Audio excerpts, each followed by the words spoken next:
Yeah, game music packs are interesting new type of media. I actually just did an interview with another YouTube channel that I'll link you guys when it comes out. But he was asking me specifically about the viability of game music packs versus the traditional TV film royalty route of using sites like Audio Jungle, Pond 5, Premium Beat, and all these places. And it's pretty wild. He was sharing some interesting facts about how his income has been slashed tremendously because of recent changes, moving to subscription models and all that's happening in the music industry. And what's crazy is we as the game composers are actually, for the first time probably in history, ahead of the curve. Meaning the type of music that we're creating is being used directly by the buyer in their project. So when a game developer goes to the Unity asset store, they're using the Unity game engine already. And there's millions of people using it. It's crazy. So they're already in their session creating their game, and then all of a sudden it hits them, oh crap, I need music for this level. So it's one click. They go to the store, it's already in the program, right? And then they just search, okay, cool, I'm working on a Metroidvania. They type it in, Steven's pack comes up because, I got smart and I used SEO, and I have a hashtag on there, whatever, or any of yours, right? And that game music pack shows up, and it's, choose... what was it? RPG locations, right? So, they're looking exactly, oh man, I have this castle area, I need some music. Yours is going to pop up because you got smart about how you packaged it and you got very specific, right? So that's kind of the mentality is they literally click it. It's like an Amazon cart, right? They boom, because their game is already attached to their credit card and everything. So it's literally a one-click purchase. It's downloaded into the engine for them, and then they just click and drag it into their level, and it's there. And within, 1 minute, 60 seconds, your music's now in there. And chances are they didn't just buy one. I don't even know if you can sell one track. They bought your whole pack, right? They bought a $12 product, $15 product. And you see how if you can market this well, if you can name it well, if you can package it, it's all about packaging, right? This is the marketing side nobody wants to talk about. But if you can market your product well, man, it's just going to sell because it's speaking directly to that person's needs. Now, in my experience, I do want to answer this more fully because, Joe, your question is kind of, do I focus on, adventure music, or do I focus on a collection of multiple things? Well, ultimately, you need to do your market research and you need to weigh the pros and cons of what have you created, what should you create, and kind of figure out what's best for you. But in my case, I didn't start off with 500 tracks. I started off with 20.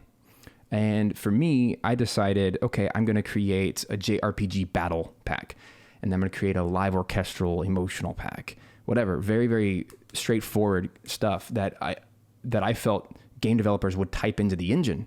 Like, what are they going to type in? What words? And then is my pack going to be first, or is it going to be like 20th? If you're not in the front row, you're not going to be bought because they don't care. They just want music, right? They don't have a large budget for that kind of thing. So ultimately, you can win at both. That's kind of what I'm trying to say here, because I've won at both.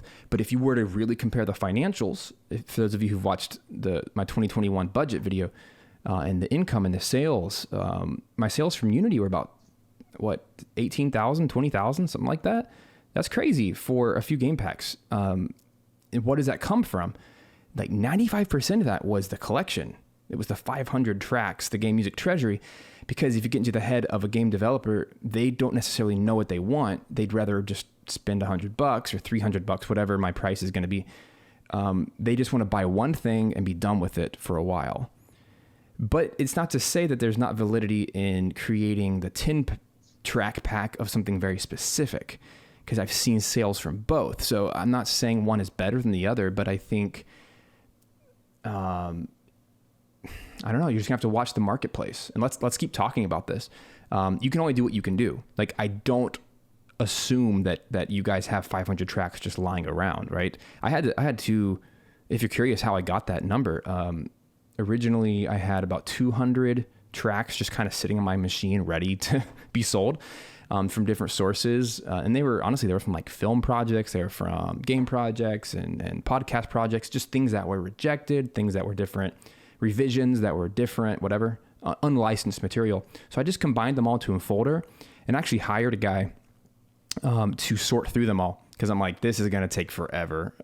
I don't have the mental capacity or time to figure out what the heck genres these are going to be and how to label these. So I had a guy go through and listen through every single one, paid him hourly, like $10, and he went through them all, which surprisingly did not cost a lot of money. Like that was awesome. That was a good use of money. Probably spent like $500, and he goes through and listens through all of these tracks and labels them, and he named them all too. That was amazing. That was part of my requirement. Like, please just make up your own title for this. What's up, Chu? I have a question. In that music part, the 500 track one, do you have the tracks for your other music packs too? So Yes, I do.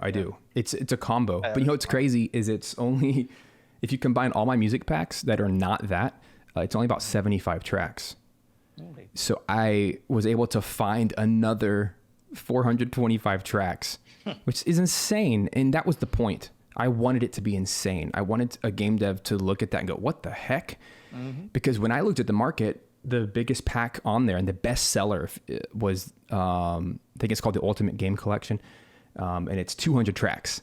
And that was like the big banner, 200 plus tracks for your music. And, you know, the next guy below him is like 50 tracks, 25 tracks, right? So he was already destroying the marketplace because he had 200. And I was like, challenge accepted. And my goal was to go to 300. But then as I dug through my files, I was like, wait a second, I have so much more here. And what if I just like what's the most I can push myself? Realistically, I could probably bump it to 750.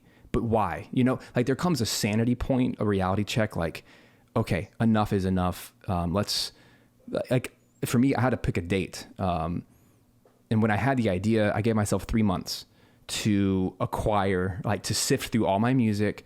And, you know, I was hiring a guy to organize it.